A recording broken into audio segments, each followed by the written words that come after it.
కడుపులో పడ్డ పిండం దగ్గర నుంచి మొదలు పెట్టుకుంటే ఆడపిల్ల పెళ్లి వరకు అనేక పథకాల ద్వారా మరి ఆడబిడ్డలు కడుపులో పెట్టుకొని చూసుకున్న ప్రభుత్వం కేసీఆర్ గారి ప్రభుత్వం. ఆడపిల్ల కడుపులో ఉంటే ఆరోగ్య లక్ష్మి పథకం ద్వారా సంపూర్ణమైనటువంటి పౌష్టికాహారాన్ని అందిస్తూ అంగన్వాడీ సెంటర్ల ద్వారా మన ఆశా వర్కర్ల ద్వారా ఎప్పటికప్పుడు వాళ్ళకి టీకా మందులు ఇప్పిస్తూ అమ్మ ఒడి పథకం ద్వారా ప్రతి నెల టీకా మందులు తీసుకోవడానికి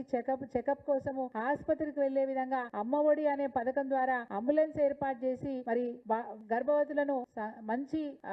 కడుపులో పెట్టుకొని చూసుకున్న ప్రభుత్వం కేసీఆర్ గారి ప్రభుత్వం. ఆ విధంగా అడుగడుగున ప్రతి అవసరానికి ఒక పథకాన్ని తీసుకొచ్చి మమ్మల్ని కడుపులో పెట్టుకొని చూసుకున్న ప్రభుత్వం కేసీఆర్ గారి ప్రభుత్వం. ఆడపిల్లలు స్కూల్లో చదువుకుంటున్న అప్పర్ ప్రైమరీ స్కూల్ నుంచి ఇంటర్మీడియట్ వరకు చదువుకుంటున్న పిల్లలకు కూడా ఆడపిల్లలకు కూడా హైజీనిక్ కిట్స్ ఇచ్చి వాళ్ళ అవసరాలు తగ్గట్టుగా వాళ్ళ శరీరంలో ఉన్న కలుగుతున్న మార్పులు తగ్గట్టుగా హైజీనిక్ కిట్స్ ఇచ్చి ఆ రోజు ఆడపిల్లలకు కూడా మనోధైర్యాన్ని నింపిన కేసీఆర్ గారిని ఈ సమాజం ఎప్పుడు కూడా మర్చిపోదనే మాట గుర్తు చేస్తా ఉన్నాను.